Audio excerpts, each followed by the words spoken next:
천 번을 고백해도 부족함이 없습니다. 그렇죠? 오늘도 우리가 고백합니다. 주님의 은혜입니다.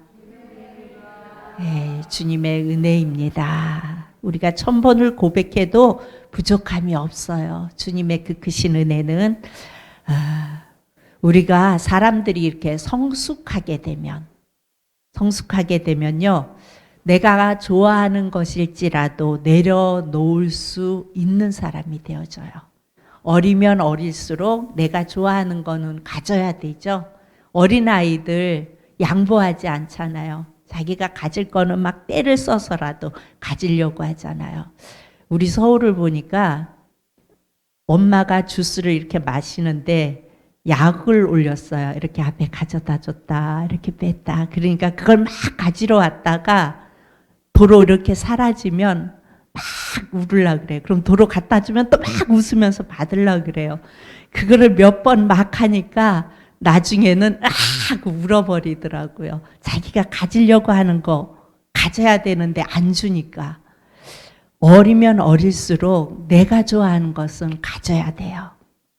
여러분, 그런데 성숙하게 되면 내가 그걸 정말 좋아하는 것일지라도 내려놓을 수 있다고 말씀드렸습니다. 더 정확히 표현하면 정말 무엇이 더 가치가 있는가, 이게 알게 되는 거예요. 그래서 정말 내가 좋아한다 할지라도 더 나은 가치를 위해서 내가 좋아하는 그것을 내려놓게 되는 겁니다. 여러분, 전엔 이것이 가장 최선인 줄 알았는데 내 지식이 자라고 내 지혜가 자라면서 내가 더 불편하더라도 이것이 더 귀한 것이구나 라는 그 보석의 가치와 의미를 알게 되면 우리는 바꾸어 갈 수 있어요. 우리 주님의 그 가치가 정말 귀하고 귀하다는 것을 알면 내가 좋아하는 그것일지라도 주님이 기뻐하시지 않으면 과감히 내려놓을 수 있다는 겁니다. 여러분, 우리가 신앙생활을 하면서 자꾸 속는 것이 있어요. 뭐냐면 신앙생활을 그냥 반복이라고 생각해요. 그냥 내가 열심히 교회 가고 또 가고 그렇게 그냥 왔다 갔다만 하면 내가 신앙생활을 잘하고 있다고 이렇게 속아요. 그런데 여러분, 처음에 이렇게 하는 것이 신앙생활인가 보다 하고 열심히 그냥 반복을 했는데, 그런데 거기에 진리가 주는 자유가 없으면, 주님이 주는 자유가 없으면 여러분 일정 기간은 그것을 반복할 수 있어요. 교회도 열심히 나오고 반복할 수 있지만 정말 주님이 주시는 진리와 자유가 없으면 우리는 지쳐버려요. 지칠 수밖에 없어요. 그래서 신앙생활을 하다가 침체기가 오게 돼요. 그래서 신앙생활 하다가 방학을 하기도 하고 내려놓기도 하고. 왜 그래요? 진리이신 예수 그리스도가 주는 자유를 만끽하면서 신앙생활을 하지 않고 그냥 반복하니까, 내 행동의 반복, 교회 와야 되니까 교회에 오고 그냥 가야 하니까 가고 이렇게 왔다 갔다만 하면요, 신앙이 오래되다가 보면 또 때로는 내 삶에 어려움이 오면 지쳐요. 그리고 내려놓게 돼요. 그래서 오늘 말씀을 통하여서도 우리에게 말씀이에요. 하나님에 대해서 그분이 어떤 분인지 좀 알아라. 하나님이 어떤 분인지, 예수님이 어떤 분인지 그분에 대해서 좀 알아라. 그래서 오늘 6장에서도 힘써 여호와를 알라고 말씀하세요. 우리 1절에도 같은 말씀이에요. 힘써 여호와를 알라. 그러니까 신앙생활, 즉 믿음은요, 하나님이, 예수님이 어떤 분인지 알아가는 싸움이라고요. 여러분, 제가 늘 말씀드리죠. 믿음은요, 우리 예수님이 어떤 분인지, 우리 하나님이 어떤 분인지 알아가는 싸움이에요. 그리고 알아가면서 그 주님을 느끼면서 그 주님이 주시는 자유함 속에서 행복하고 새 힘을 얻고, 그래야 우리는 지치지 않을 수 있습니다. 1절에 보면 이렇게 말해요. 오라 우리가 여호와께로 돌아가자. 여호와께서 우리를 찢으셨으나 도로 낫게 하실 것이요 우리를 치셨으나 싸매어 주실 것임이라. 어쩌면 이 말씀이 말씀해 보면 반복되는 일이에요. 찢으셨다가 도로 낫게 하시고 치셨다가 싸매어 주시고 반복하는 그런 일인데 늘 하나님께서는 하나님의 자녀들에게 이렇게 분노를 표현하시지만 심판을 말씀하시지만 여러분 하나님의 분노와 하나님의 심판으로 맞춰지는 법이 없다고요. 분노하시고 심판하시고 그걸로 끝나는 것이 아니에요. 하나님은 분노하시기도 하시고 심판하시기도 하시지만 늘 회복을 전제로 하고 있어요. 내 백성의 회복을 전제로 하고 있다는 것이에요. 너무 사랑하기에. 내 백성을 너무 사랑하기에 그들을 고치기 위해서 어떻게 해요? 이민족이 쳐들어오게도 하시고 다른 나라로 넘기시는 방법을 사용하시기도 하셔요.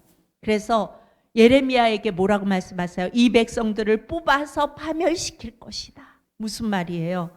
이방 땅의 포로로 끌려갈 것이다 라는 것을 예레미야 선지자에게 예고하시죠. 왜 그렇게 하실까요? 사랑하는 나의 백성인데 그렇게 그 방법이 아니면 그렇게 하지 않으면 이 백성들을 회복시킬 방법이 없기 때문에 하나님께서는 그렇게 하세요. 왜 그럴까요? 왜 그 백성들은 꼭 이렇게 다른 나라가 쳐들어와서 짓밟게 만들고 다른 나라의 포로로 잡혀가게 하고 왜 이렇게 해야만 그들이 하나님을 기억할까요? 하나님을 바라볼까요? 여러분 사람의 죄를 욕망이라고 이야기를 해요. 사람은 욕망을 가지고 있어서 죄를 지어요. 그런데 욕망보다 여러분 더 무서운 것이 있어요. 그게 뭐냐면 고집이에요. 고집. 여러분 고집 다 있죠. 틀려도 내가 그거 옳다고 생각하면은 끝까지 밀고 가는 분들 있죠. 고집. 여러분 인간의 고집은요 깊은 죄의 뿌리를 안고 있어요. 사람이 욕망을 끊어내지 못해서 죄를 못 끊는 게 아니고 고집 때문에 죄를 못 끊어요. 자기의 고집 때문에. 여러분 신앙이 성숙해 갈수록 이 고집을 내려놓게 돼요. 신앙이 성숙한 사람은 자기 고집 너무 그렇게 부리지 않아요. 하나님이 그 고집을 꺾기 위해서 어떻게 해요? 야곱이라는 한 사람을 일평생 그를 추적하면서 동행하잖아요. 그래서 결국은 야곱의 환도뼈를 치시고 그의 고집을 꺾어서 얹혀 놓자 그때부터 야곱이 하나님 앞에 온전히 순종하는 자로 서게 되는 것을 우리가 볼 수가 있어요. 여러분 우리가 아무리 그런데 우리가 고집이 아무리 세도요 영원하신 하나님 앞에는 우리는 명함도 못 내밀어요. 하나님은요, 하나님의 고집은요, 영원하신 고집이에요. 사랑하는 백성들을 놓지 않으세요. 어떻게 해서라도 다시 돌이키게 하시는 그 고집 앞에서는 우리는 명함도 내밀지 못한다고요. 오늘 이스라엘도 고집이 너무 세서 악에 대해서 고치지 않아요. 계속해서 이들이 악을 먹고 또 먹고 또 먹고 악을 계속 행해요. 오늘 그 부분에 대해서 오라 말씀하세요. 오라 우리가 여호와께로 돌아가자. 오라. 여러분 이 오라는 말은요 누턴하라는 말이 아니에요. 그러니까 어디를 떠났다가 돌아오라는 말이 아니에요. 이 말은요 하나님과의 마음의 거리를 말하는 거예요. 오라. 이 말은 하나님과 마음의 거리. 너희가 나에게서 멀어졌다. 여러분 열심히 예배에 나와서 열심히 주일마다 나와 예배드린다 할지라도 하나님과 마음의 거리가 먼 사람이 있다고요. 그것을 지금 이야기하고 있는 거예요. 오라. 여러분 말라기서에서 보면요 선지자를 통하여 너희가 내게로 돌아오라 너희가 내게로 돌아오라 계속 외쳤던 이스라엘 백성들이 뭐라고 말해요? 이스라엘 백성들이 뭔 소리야 우리 열심히 예배 잘 드리는데 이렇게 제사도 열심히 잘 드리는데 어딜 돌아오라는 거야 도대체. 우리처럼 착실한 백성이 어디 있어. 우리처럼 이렇게 열심히 제사 잘 지내는 백성이 어디 있어. 이러고 반문을 했죠. 그렇죠? 그랬더니 하나님이 뭐라고 말씀하세요? 이런 도둑놈들아. 실제로 말라기서에 보면 그렇게 말씀하세요. 이런 도둑놈들 예배를 똑바로 드리고 그런 소리 하니 너희들 예배 똑바로 드리지 않았지 않냐. 그러면서 계속 이어지는 게 물질에 대한 이야기를 하면서 11조에 대한 이야기로 쫙 퍼져가죠. 너희들이 이거 똑바로 했니? 아니잖아. 그러니까 돌아오란 말이야. 예수님께서, 하나님께서 이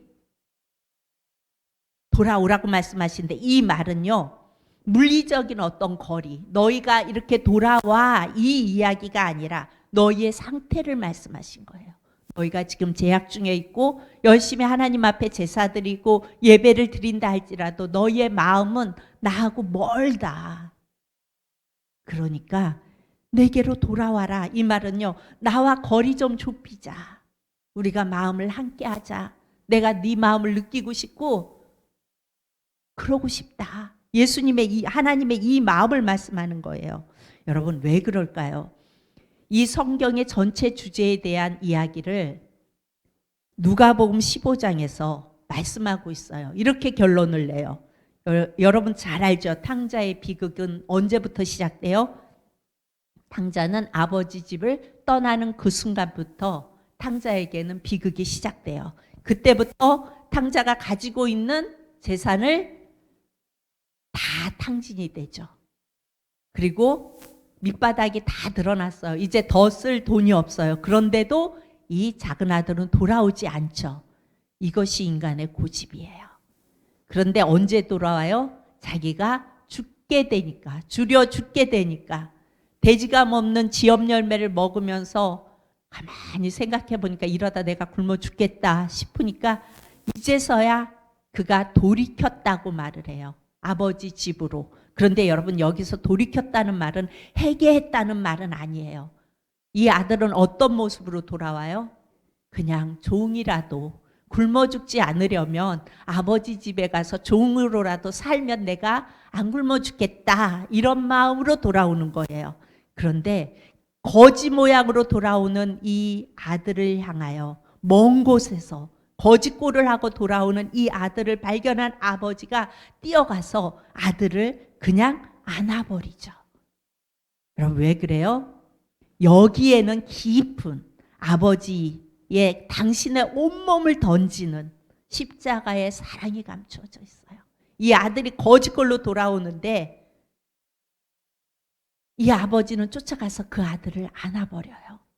여러분, 아버지가 살아있는데도 유산을 달라고 챙겨서 떠나는 아들은요, 신명기에 보면요, 법률상 그 마을 사람들이 돌로 쳐서 죽이게 되어져 있어요. 법률상. 그런데 그 거짓골로 한 아들이 지금 돌아오고 있어요. 아버지의 마음은 혹시나 다른 마을 사람들의 눈에 띄어서 내 아들의 돌에 맞아 죽을까 봐 그냥 한달음에 달려가서 그 아들을 덮어버립니다. 그 아들의 죄악을 덮어버려요. 이게 아버지의 마음이라고요. 아버지는요, 이 아들이 돌아온 것만으로 다 해결이 된 거예요. 해결을 했든 안 했든 어찌됐든 그 아들이 돌아온 것만으로 다 해결이 된 거예요. 지금 그 말을 하고 있는 거예요. 오라, 아버지 집으로 돌아오라. 여러분, 인간의 모든 비극은요, 하나님과의 관계가 바로 되어져 있지 않을 때 여러분, 모든 문제들이 발생해요. 항상 인간의 문제는 하나님과의 관계의 문제예요. 하나님과의 관계가 잘 되어져 있으면 여러분, 문제가 발생하지 않아요. 우리가 예수님을 믿으면서도 돼도 예수 믿어도 되는 일 없네. 내가 하나님과의 관계가 잘 되어져 있지 않으면 그렇죠. 그렇죠? 여러분, 늘 예배에 오라고 모일 것을 강조하는 이유가 뭘까요? 모여야 하는 이유가 뭘까요? 말씀을 들어야 하는 이유가 뭘까요? 여러분, 히브리서 기자가 이렇게 고백해요. 그날이 가까이 올수록 모이기를 패하는 어떤 사람들의 습관과 같이 하지 말고 더욱 모이기를 힘쓰라. 왜 이렇게 말씀했을까요? 모여야 돼요. 그래서 말씀으로 하나님의 능력을 힘입어야 돼요. 왜 그럴까요? 여러분, 우리 힘으로는 살아갈 수 없어요. 우리는요, 고집쟁이고요, 내 힘으로 할 수 있는 게 없어요. 그런데 고집 부리잖아요. 그렇기 때문에 우리는 모여야 하고 하나님의 말씀을 들어야 되고 그 말씀의 능력으로 하루하루를 살아가야 됩니다. 오늘 2절 말씀을 봅니다. 여호와께서 이틀 후에 우리를 살리시며 셋째 날에 우리를 일으키시리니 우리가 그의 앞에서 살리라. 셋째 날에 우리를 일으키시리니 누구를 통한 구원을 말하는 겁니까? 이게 여러분, 우리는 대책 없는 고집쟁이들이기 때문에 우리는 내 능력으로 못 산다니까요. 우리의 능력으로 살아갈 수 없는 자들이에요. 그래서 예수님이 사흘 만에 당신의 몸을 부활시키셔서 그 안에 우리를 함께 죽이고 함께 살린 거예요. 그래서 갈라디아서 2장 20절에 뭐라고 말씀하세요? 이제 내가 사는 것이 아니요 내 안에 그리스도께서 사시는 것이라 말씀하시잖아요. 네. 이 속에 두 가지 개념이 있어요. 셋째 날에 우리를 일으키시리니, 이것은 구원을 말하는 거예요. 셋째 날에 우리를 일으키시리니 구원을 말하는 것이고요. 우리가 그의 앞에서 살리라 말씀하시죠. 이 말은 뭐예요? 무슨 말이에요? 살아간다. 오직 의인은 믿음으로 말미암아 살리라. 그 말은요, 구원받은 사람은 어디 앞에서 살아가야 돼요? 코람데오 그러죠. 하나님 앞에서, 예수님 앞에서 삶을 살아야 돼요. 구원받은 자들은. 아버지 집에 돌아온 아들은 이제 아버지의 주관과 아버지의 통치와 아버지의 명령 속에 그 인생을 펼쳐가야 돼요. 만약에 당자가 돌아와서도 여전히 아버지와 상관없이 살아간다면 안 되겠죠. 그가 돌아왔으니 아버지가 덮어버렸잖아요. 그의 죄를 했다면 이제는 그는 아버지의 주권과 통치와 그 명령 속에서 그는 살아가야 돼요. 복음을 들은 사람은, 복음이 뭐예요? 오늘 말씀처럼 셋째 날에 우리를 일으키시리니, 예수님께서 우리를 위하여 죽으시고 부활하셨어요. 그것을 믿는 사람들, 이것이 복음이에요. 그런데 이 복음을 들은 사람은 복음으로 말미암아 살아야 돼요. 여러분 믿습니까? 여러분, 우리가 교회에 나오는 것이, 예배드리러 나오는 것이 그냥 행동의 습관처럼 왔다 갔다 하면 안 된다고요. 이제 예수님의 그 앞에서 살아가야 된다고요. 믿습니까? 아멘. 3절을 봅니다. 그러므로 우리가 여호와를 알자. 힘써 여호와를 알자. 믿음이 뭐라고요? 여호와 하나님, 예수님을 알아가는 게 믿음이라 그랬어요. 믿음 생활이라 그랬어요. 그의 나타나심은 새벽빛같이 어김없나니 비와 같이 땅을 적시는 늦은 비와 같이 우리에게 임하시리라 하니라. 여러분, 여기에 늦은 비와 이른 비가 나와요. 여러분, 이스라엘은요, 지형과 기후가 우리랑 좀 달라요. 그래서 겨울에 비가 와요. 그래서 농사를 10월, 11월에 시작을 해요, 이들은. 근데 이때 이른 비가 와요. 그래서 이른 비는요, 우리로 말하면 가을에 오는 비예요. 가을 비가 이른 비예요. 이 비가 와야 새싹이 돋을 수 있도록 토양을 이렇게 만들어요. 그리고 겨울에 비가 내리고 그 비를 통하여 새싹들이 올라와서 자라요. 이 이른 비를 학자들이 뭐라고 해석을, 이렇게 해석하는 경우도 있어요. 예수님의 초림 사건이라고 해석을 하기도 해요. 그러면 늦은 비는 뭘까요? 늦은 비는 그럼 언제 오는 비일까요? 봄에 오는 비죠. 그렇죠. 우리는 늦은 비 그러면 가을에 오는 비일 것 같고, 이른 비 그럼 봄에 오는 비 같잖아요. 근데 이스라엘은 거꾸로예요. 그래서 늦은 비가, 이른 비가 가을에 오고 늦은 비는 봄에 와요. 그런데 이 늦은 비는 그럼 뭘 말할까요? 오실 성령님을 말한다고 해요. 이건 학자들이 그렇게 해석을 하고 있어요. 많은 학자들이. 그래서 이른 비는 예수님의 초림 사건, 그리고 늦은 비는 오실 성령님. 예수님이 오셔서 부활 승천하시고 난 후에 성령님이 임하셨지요. 그렇죠? 성령님은 우리에게 크게 두 가지 역할을 하세요. 성령님은 우리에게 예수님을 보게 해요. 예수님이 누군지 깨닫게 해요. 예수님이 누군지 우리로 하여금 알게 해요. 우리는 그리스도에 대해서 까막눈이었어요. 글씨를 모르는 사람들을 보고 까막눈이라 그러죠. 그런데 우리는 예수님이 어떤 분인지 잘 몰랐어요. 그냥 예수님이 우리를 위하여 십자가에 죽으시고 3일 만에 부활하셨고 그분을 믿으면 우리가 구원받는데 이렇게만 알고 있고 그 예수님이 어떤 분인지 잘 몰라요. 그런데 그 예수님이 어떤 분인지 우리에게 잘 알게 해주시는 분이 계세요. 그분이 바로 성령님이시라고요. 아멘. 네, 그래서 성령님이 오셔서 우리의 눈을 열어서 예수님을 보게 하세요. 그래서 예수님이 나의 구주가 되심을 우리가 깨닫게 되는 거예요. 성령님이 내 안에 계셔서 깨닫게 해 주시기 때문에. 그리고 두 번째요, 그 성령님은요 오셔서 내 안에 사세요. 내 안에 사세요. 구약에도 성령님은 계셨어요. 그런데 구약의 성령님은요 우리가 말씀을 보면 오셨다가 가셨다가 막 그러죠. 오셨다가 하나님의 사자로 오셨다가 또 가시기도 하시고 성령님이 그러셨어요. 그런데 신약에는 오셔서 영원히 내 안에 거주하세요. 내 안에 사세요. 떠나가지 않으세요.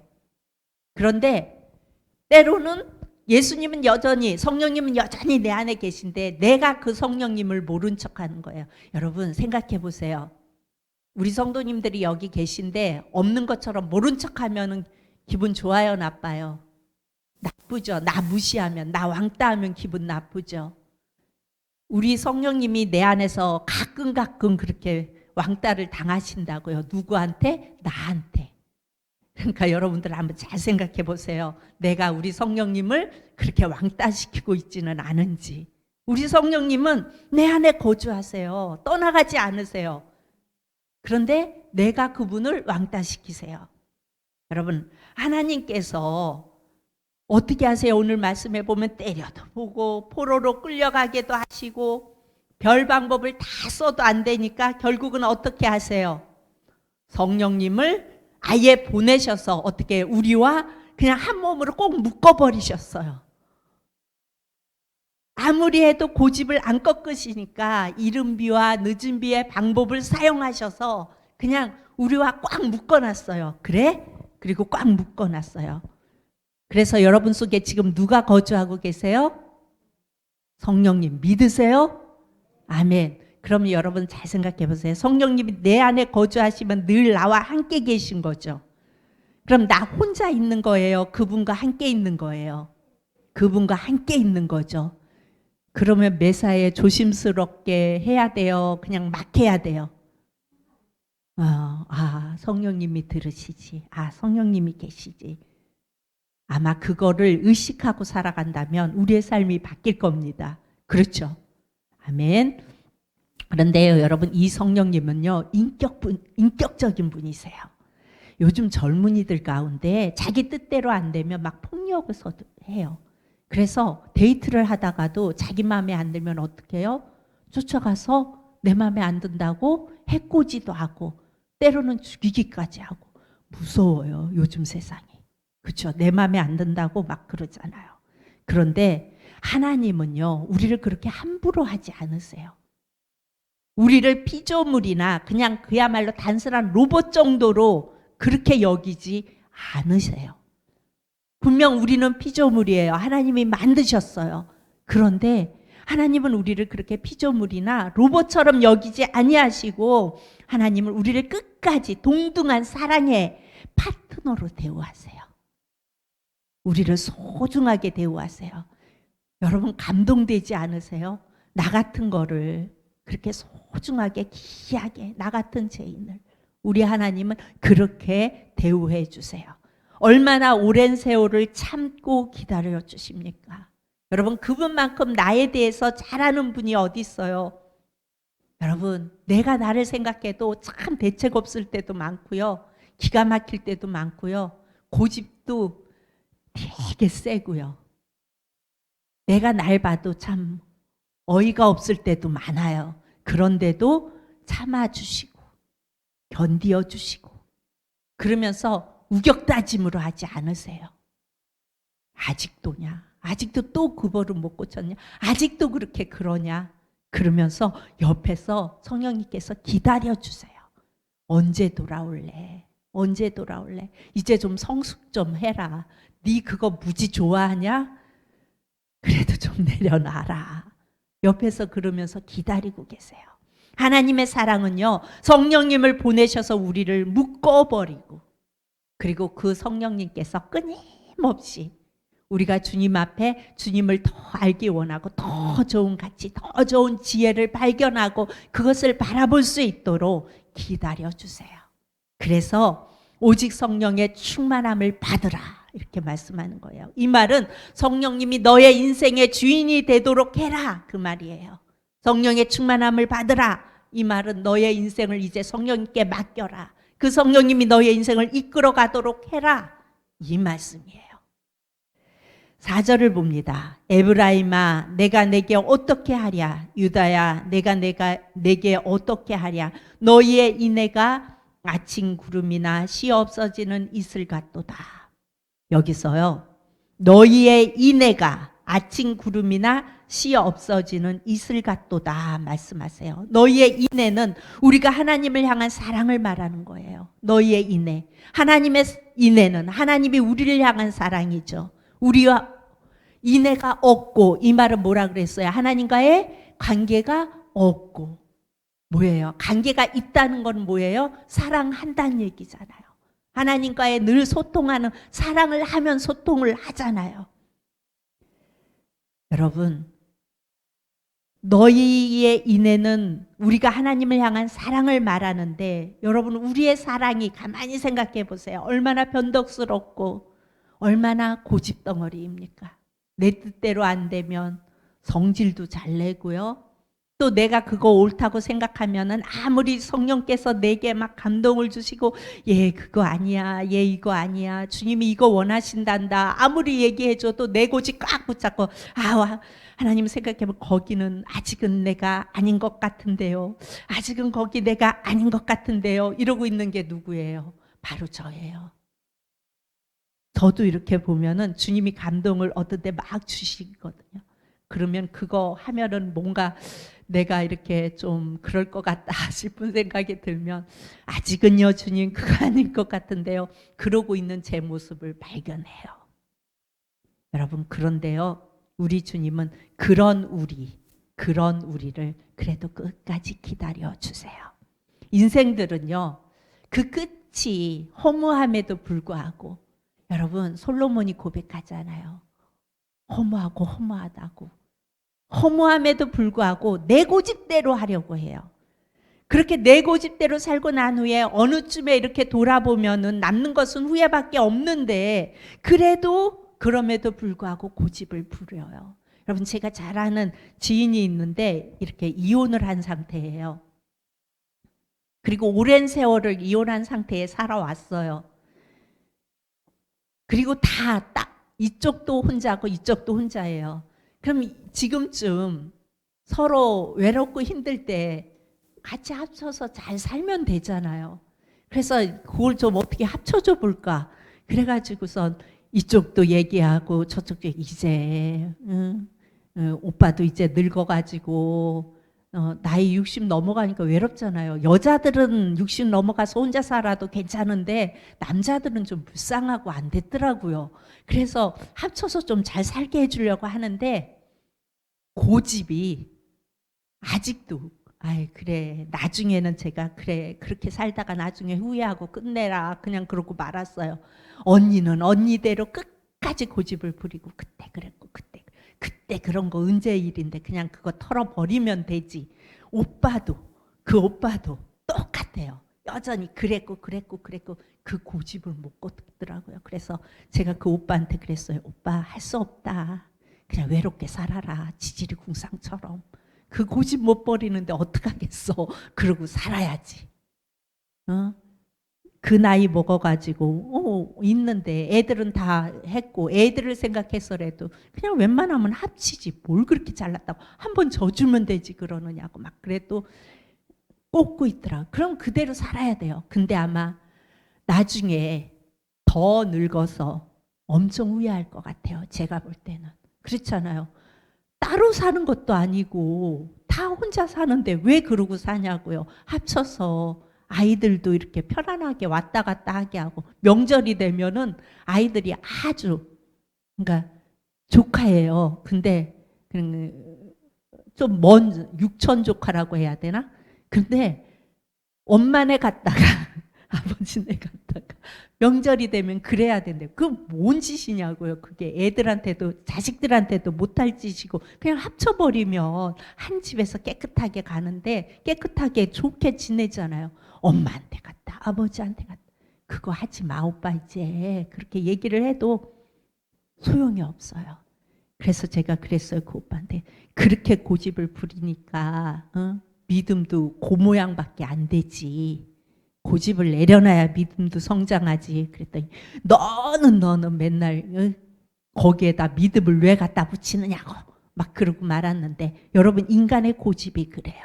그런데 결국 자기 고집 부리다 보면 나중에 남는 건 후회밖에 없어요. 여러분 복음의 생명을 갖지 않는 인간의 세계는요. 고집 부리다 보면은 나중에 너무너무 가슴 아픈 결과밖에 없어요. 그러니까 우리 믿음의 사람들은요. 웬만하면 고집 내려놓으세요. 그리고 웬만하면 좋게 생각하세요. 그리고 고집이 많은 사람들, 고집이 막 이렇게 세고 이런 사람 내 주관이 분명히 있으면요. 오해하지 않아도 될 일에 막 오해해요. 그리고 혼자 힘들어해요. 혼자 괴로워하고요. 여러분 그러지 마세요. 여러분 우리가 하나님의 자녀로 산다는 것이 여러분 얼마나 은총이고 기적인지 여러분 아세요? 여러분 성령님께서 내 안에 계시면 내 그 엄청난 고집도 자꾸 내려놓게 한다니까요. 성령님께서. 그래서 여러분 어떤 때는 자다가도 벌떡 일어나서 웬일이니? 이게 웬일이니? 뭐가 웬일이니? 나 같은 게 어떻게 구원을 받았을까? 여러분 그런 적 있어요? 전 가끔 그런 생각해요. 나 같은 게 어떻게 구원받았을까? 나같이 고집도 세고 그런 나 같은 게 어떻게 구원받았을까? 너무 은혜예요. 만약에 구원받지 못했더라면 어쩔 뻔했어요. 성령이 내 안에서 나를 이끌어 주시고 그거 아니야 자꾸 감동 주셔서 그래 내려놔야지 그리고 내려놓고 가지 않았더라면 얼마나 내 고집 속에서 내 아집 속에서 못나게 못되게 살았을까요? 그런 생각을 하면 아찔해요. 여러분 옆사람들 한번 보세요. 그리고 이게 웬일이니 한번 해보세요. 뭐가 웬일이에요? 내가 구원받은 거. 이게 웬일이니? 이게 웬일이니? 여러분 이건 정말 놀라운 은혜예요. 여러분 이게 막 은혜로 느껴지지 않으세요? 여러분 내가 막 고집도 안 세고 아주 괜찮은 것 같아요. 여러분 아니에요. 잘 생각해 보세요. 고집도 쓸데기 없는 고집 세고요. 고집 부리지 않아야 할 때 고집 부리고요. 그런 게 나의 모습이고 우리의 모습이라고요. 그런데 성령께서 내가 예수를 믿고 성령께서 내 안에 오셔서 자꾸 말씀하세요. 야 그거 아니야. 너 왜 쓸데없는 고집 부리니? 그거 아니야. 아니야. 내려놔. 그리고 예수님의 마음, 예수님의 눈으로 바라봐. 그럼 그거 아니거든? 이렇게 말씀하세요. 그걸 깨달을 때마다 기쁨에 막 이게 팍팍 터져요. 웬일이니? 내가 예수님 안 믿었으면 어쩔 뻔했을까? 어쩔 뻔했을까? 여러분 그 은혜에 그 사랑에 늘 감격하면서 예수님 품 안에 꼭 안겨서 예수님 앞에서 여러분 살아갈 수 있기를 축복합니다. 그리고 그 주님이 보시고 그래 잘하고 있구나. 그래주면 또 얼마나 행복하고 기뻐요. 그러니까 우리가 늘 성령님께 민감하게 여러분 성령님은 내 안에 계셔요. 떠나가신 분이 아니에요. 근데 내가 못 느끼고 살아가는 건 왜 그래요? 내가 그분을 왕따시켜서. 근데 그분을 왕따시키고 나면 아무것도 나는 느낄 수가 없어요. 그리고 여전히 나의 그 고집, 내 아집 이거에 뭉쳐서 살아가는 고집 특머리가 된다고요. 여러분 연세가 들면 들수록 고집이 세질까요? 고집을 내려놓을까요? 세져요. 그러니까 여러분 연세 들어가시는 분들은 더 생각해. 성령님 고집 부리지 않게 해주세요. 그래서 내가 내 자녀들을 힘들게 하지 않게 해주세요. 이렇게 기도도 하세요. 저는 지금부터 기도해요. 주님, 제가 고집이 세서 하나밖에 없는 우리 딸 힘들지 않게 하게 해주세요. 여러분, 우리 기도해야 돼요. 때로는 저희 엄마 아버지가 쓸데없는 고집을 이렇게 부리실 때가 있어요. 그래서 이렇게 돌아가면서 얘기를 해요. 근데 우리 엄마 고집을 우리 아버지는 뭐라고 얘기해서 이거 아니라고 막 그러면은 안 하시는데, 우리 엄마는 당신이 한번 딱 마음 먹으면 끝까지 해야 돼요. 그래갖고 큰딸이 말하고 물러나고, 작은 딸이 제가 말하고 물러나고, 그런 다음에 이제 셋째 딸이 가갖고 막 야단을 쳤다 뭐했다 막 그러고 들었다 놨다 하면은 그만둘까요? 할까요? 해요. 그래서 올해도 이 코로나가 이런데 엄마 가지마 그랬는데 우리 엄마는 여행을 갔다 오셨다고요. 당신이 갔나 그러면 가세요. 좀 안 그랬으면 좋겠는데 엄마 지금 가면 욕먹어. 그랬더니 가가지고 거기서 우리가 어땠어? 엄마 어때? 하고 물어봤더니요. 예, 사람 많다. 다 왔더라. 그렇게 말씀하시더라고요. 안 된다 그러고, 한번 당신이 딱 마음 먹으면 그거를 해요. 근데 고집을 꺾을 때는 좀 꺾어야 돼요. 그리고 우리의 신앙생활 속에서도 성령님의 민감하게 순종하고 나가면 저절로 내려놓게 돼요. 그렇게 내려놓게 되다 보면 우리의 믿음이 조금씩 성숙해 갈 수 있습니다. 우리 모두가 그렇게 성숙해 가며 늘 자다가 벌떡 일어나서 웬일이니? 내가 예수님을 어떻게 나 같은 게 구원받았을까? 이렇게 감격해 하면서 주님의 은혜를 고백할 수 있는 저와 여러분이 될 수 있기를 축복합니다. 기도합니다. 참 좋으신 아버지 하나님, 은혜를 감사합니다. 주님의 은혜를 생각하면은 주님, 내 입이 아버지 하나님 100개가 있다 할지라도 그 은혜를 다 헤아릴 수 없음을 주님 고백합니다. 성령 하나님, 우리 안에 계셔서 정말 연약하고 부족하고 아버지 하나님 아무 곳에서도 쓸데없는 자를 주님 사용하여 주시옵시고, 아버지 하나님 기다려 주시고 주님의 일에 쓰임받을 수 있도록 한 걸음 한 걸음 갈 수 있게 하시니 하나님 감사합니다. 그 성령님의 은혜에 늘 감사하며 고백하며 한 걸음 한 걸음 성령님 의지하여 나가는 삶이 되어질 수 있도록 사랑의 하나님 함께하여 주옵소서. 감사드리며 예수님 이름으로 기도합니다. 아멘.